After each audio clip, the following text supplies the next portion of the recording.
Salut à tous, aujourd'hui on se retrouve pour l'épisode numéro 181 de l'After Zap Image. On commence avec la confirmation que Bruno Genesio sera l'entraîneur de l'Olympique Lyonnais la saison prochaine. Jean-Michel Aulas l'a confirmé. Donc Bruno Genesio, je trouve moi qu'il a fait du très bon travail depuis qu'il est arrivé du côté de Lyon. Ça fait 3 ans maintenant, il a encore qualifié le club cette année pour la Ligue des Champions, malgré que le fait que les supporters réclament son départ. Ils l'ont réclamé son départ, enfin certains supporters qui étaient présents au stade, notamment lors de la dernière journée face à Nice. Moi je trouve qu'il a fait du très bon boulot. Lyon pratique quand même un jeu assez séduisant, c'est assez agréable à regarder. En général l'Olympique Lyonnais c'est plutôt offensif.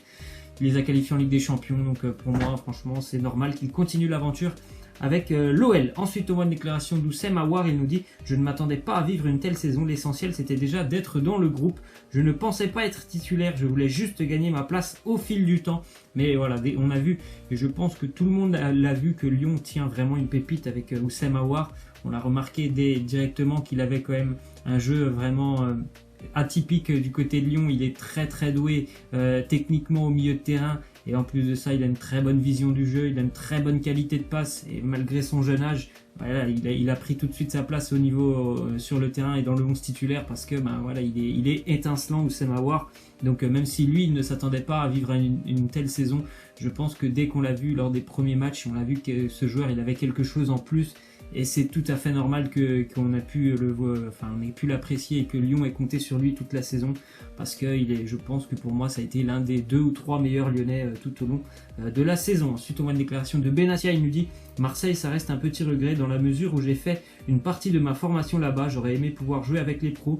On ne m'a pas donné ma chance. » Mais cela fait partie d'une carrière de footballeur, donc il n'a pas eu la chance d'évoluer avec le milieu professionnel de Marseille. Il a débuté là-bas, mais je pense que peut-être que le fait qu'on lui ait fermé des portes, ça lui a donné encore plus envie de réussir. Et maintenant, on voit que c'est vraiment l'un des meilleurs aussi défenseurs centrales au monde. Mehdi Benatia, il fait vraiment une grosse saison, franchement, avec la Juventus. J'espère qu'il va pouvoir continuer avec le Maroc pendant la Coupe du Monde. Il a connu le Bayern Munich, l'AS Roma, donc c'est vraiment une très très belle carrière quand même pour Benatia et un défenseur vraiment très solide. Ensuite, déclaration de Flo Thauvin, il nous dit « Rester à Marseille, oui je suis très bien, mais je ne m'interdis rien. Pour la Champions League c'est problématique, je veux jouer au haut niveau pour progresser. » Alors c'est vrai qu'il jette un petit peu le flou sur son avenir, mais il fallait s'y attendre en effet. Si Marseille ne se qualifiait pas pour la Ligue des Champions, c'est sûr que ça pouvait poser problème à certains joueurs qui ont vraiment été resplendissants cette année, comme Thauvin, comme je pense Luis Gustavo. Je ne sais pas si il n'y a pas vraiment de rumeurs autour de Gustavo, mais est-ce qu'ils ont envie de continuer et de repasser une nouvelle saison sans Ligue des Champions? Je ne sais pas. Et aussi ça peut, dans l'autre sens, ça peut bloquer certains joueurs à vouloir venir du côté de Marseille, le fait qu'il n'y ait pas de Ligue des Champions. Après, Thauvin, il apprécie vraiment, il se sent bien du côté de Marseille, donc on verra s'il va continuer l'aventure avec l'OM. Ensuite, on voit que du côté de Metz en Ligue 2, Frédéric Antonetti est le nouvel entraîneur du FC Metz, le bouillonnant et volcanique Frédéric Antonetti. Ça faisait longtemps qu'il n'avait pas entraîné, je crois que sa dernière équipe c'était le Stade Rennais il y a peut-être maintenant 2 ou 3 ans. C'est un entraîneur vraiment qui est bouillant sur le banc de touche, et je pense qu'il va essayer de faire remonter le FC Metz en Ligue 1, le FC Metz qui fait généralement l'ascenseur entre Ligue 1 et Ligue 2. Ensuite, on voit que du côté d'Ajaccio, le milieu de terrain Mathieu Coutadeur, qui avait volontairement mis un coup de torse à l'arbitre face à Le Havre dimanche dernier lors du match de barrage, il a été suspendu pour 7 matchs, ce qui est tout à fait normal après son geste, vraiment un mauvais geste par rapport en vis-à-vis de l'arbitre. Ensuite, on voit du côté d'Angers, Karl Toko Ekambi qui pourrait quitter le SCO d'Angers. Le Villarreal serait très intéressé par son profil. Déjà 17 buts cette saison pour Toko Ekambi. Enfin, la saison est terminée, donc 17 buts, une très très belle saison. Il ne cesse de progresser depuis quelques années, Toko Ekambi. Et Villarreal, c'est un club qui aime bien recruter en Ligue 1. Et je pense que ça pourrait être vraiment une belle pioche pour Villarreal, et puis de beaucoup bien sûr pour le SCO. Ça serait quand même une vente à peu près à 20 millions d'euros, ça serait quand même assez intéressant. C'est pas la première fois, ils vendent souvent des très bons joueurs à des bons prix, le SCO d'Angers. Ensuite, on voit une déclaration d'Aubameyang, il nous dit Thomas Tuchel, c'est quelqu'un qui fait du bon boulot, c'est un bosseur tactiquement, il peut beaucoup apporter au Paris Saint-Germain. Je pense aussi que Tuchel n'aura pas la même vision des choses que Unai Emery. Il va apporter, je pense, sa petite touche, et notamment la rigueur allemande que Emery, je pense, était un petit peu plus laxiste là-dessus, et je pense que ça sera pas du tout le même style de jeu entre Emery et Tuchel. Il y a beaucoup plus de tactique, je pense, du côté de Thomas Tuchel. On verra ça dans les prochaines semaines. Ensuite, on voit que la Juventus, qui souhaite faire revenir Alvaro Morata, envisagerait de vendre Gonzalo Higuaín. Le PSG est intéressé. Je ne sais pas, c'est vraiment une grosse rumeur. Est-ce que le PSG a vraiment envie de faire signer Gonzalo Higuaín alors qu'il y a déjà Edinson Cavani? Ça pourrait poser problème entre les deux. Et est-ce que la Juventus veut certainement rappeler Morata pour, je pense c'est plutôt pour épauler Gonzalo Higuaín. Alors est-ce que la Juve va vraiment vendre Higuaín, va vraiment le mettre sur le marché des transferts? Je n'en suis pas sûr. Ensuite, déclaration de Nabil Fekir, il nous dit: la décision de Rabiot, je pense que c'est une erreur. Moi, personnellement, j'aurais accepté. Chacun est libre de ses choix. Bon, voilà, il a résumé. Chacun est libre de ses choix. Après, je pense que la majorité des joueurs aussi auraient accepté le fait d'être réserviste pour l'équipe de France. Bon, ça n'a pas été le cas pour Adrien Rabiot. Ensuite, on voit qu'Emmanuel Macron, le président, il devrait se rendre en Russie pour soutenir l'équipe de France durant la Coupe du Monde si les Bleus passent au moins les quarts de finale. C'est toujours agréable d'être soutenu par tout un pays et même par les dirigeants qui peuvent se déplacer pour soutenir l'équipe de France. Donc on verra quel sera le parcours des Bleus qui vont bientôt commencer déjà les matchs amicaux, puis la compétition qui commencera dans à peu près 3 semaines pour l'équipe de France avec ce match d'ouverture face à l'Australie.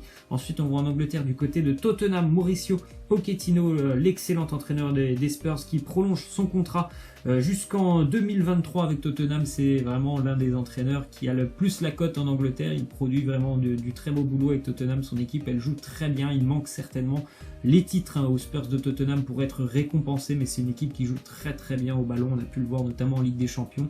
Ils ont vraiment bousculé le Real Madrid, ils ont bousculé la Juventus lors de la double confrontation. Donc c'est une très belle équipe et très agréable à voir jouer cette équipe de Tottenham, notamment en grande partie à cause dû à leur entraîneur Pochettino. Ensuite, on voit qu'en Angleterre, tous les promus ont réussi à se maintenir dans les 4 premières divisions.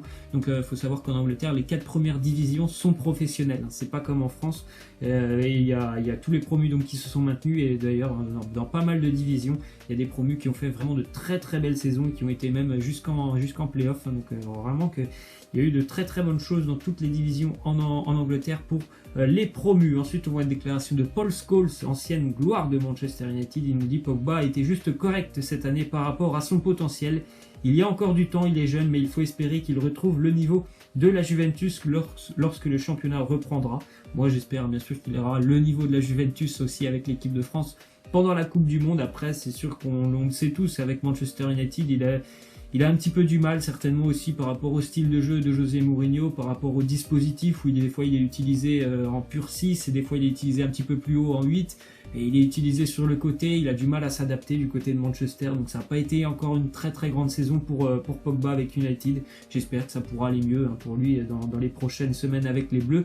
Et puis aussi avec Manchester à la reprise. Ensuite, déclaration de Varane, il nous dit: Salah, Mané et Firmino se trouvent parfaitement. De notre côté en défense, il faudra être très concentré et prêt physiquement car ils vont nous faire courir. Ça sera vraiment un duel assez intéressant à suivre entre cette défense du Real Madrid qui, je pense, peut être friable face à des attaquants aussi rapides et face au pressing incessant et aux contre-attaques assez rapides de Liverpool. Je pense que ça peut vraiment être gênant pour le Real Madrid. Donc il faudra vraiment être prêt pour toute la ligne défensive du Real Madrid demain face au trio infernal de Liverpool. Ensuite, on voit que selon la RAI, Carlo Ancelotti, nouvel entraîneur du Napoli, pourrait tenter de faire venir Alphonse Areola du côté de Naples ainsi que Thomas Meunier. Donc Areola, il devrait, s'il a envie de venir du côté de Naples, c'est certainement pour avoir potentiellement une place de numéro 1. Pepe Reina devrait quitter le Napoli dans les prochaines semaines. Il a terminé son contrat. Et du côté aussi de la défense, c'est Isai, le défenseur, le latéral droit du Napoli.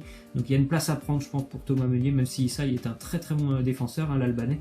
Mais pour Thomas Meunier, c'est sûr qu'il pourrait y avoir beaucoup plus de temps de jeu du côté de Naples que du côté de Paris. Ensuite, on voit une déclaration de Pastore, il nous dit: mon plus gros regret de la saison, sans aucun doute, le 8e de finale contre Madrid. On avait les qualités pour gagner, on savait qu'on pouvait marquer 2 buts et ne pas en concéder, mais je pense que nous sommes tous tous tombés sur plus fort que nous tout simplement, et je pense que surtout sur le match retour, le Real Madrid a montré sa supériorité face au Paris Saint-Germain et a certainement aussi montré sa supériorité mentale. Le Real a été vraiment incroyable sur le match retour, je pense, et le Paris Saint-Germain a été en dessous de tout. Donc voilà, une petite déclaration de Pastore. Ensuite on voit que du côté de l'Atlético Madrid, il y a une première recrue, c'est Rodri, 21 ans, qui s'engage avec l'Atlético jusqu'en 2023. Rodri, c'est un jeune milieu numéro 6 qui évoluait du côté de Villarreal cette saison. Il a fait une très belle saison, c'est quelqu'un qui est très doué techniquement et qui est aussi vraiment costaud dans les duels, donc ça peut être vraiment une très bonne recrue. Je pense qu'il viendra certainement aider Gabi et Thomas Partey du côté des milieux défensifs de l'Atlético Madrid. On termine donc avec la question de fin. Vous voyez 4 images de 4 finales de Ligue des Champions qui ont été assez folles et qui ont marqué l'histoire. Celle de Liverpool, celle de Marseille, celle de Manchester United en 99, c'était un sacré hold-up. Et la 10e du Real Madrid il y a maintenant 4 ans face à l'Atlético Madrid. Donc est-ce que vous avez une finale préférée? Bon, s'il y en a une dans les 4, laissez-moi en commentaire.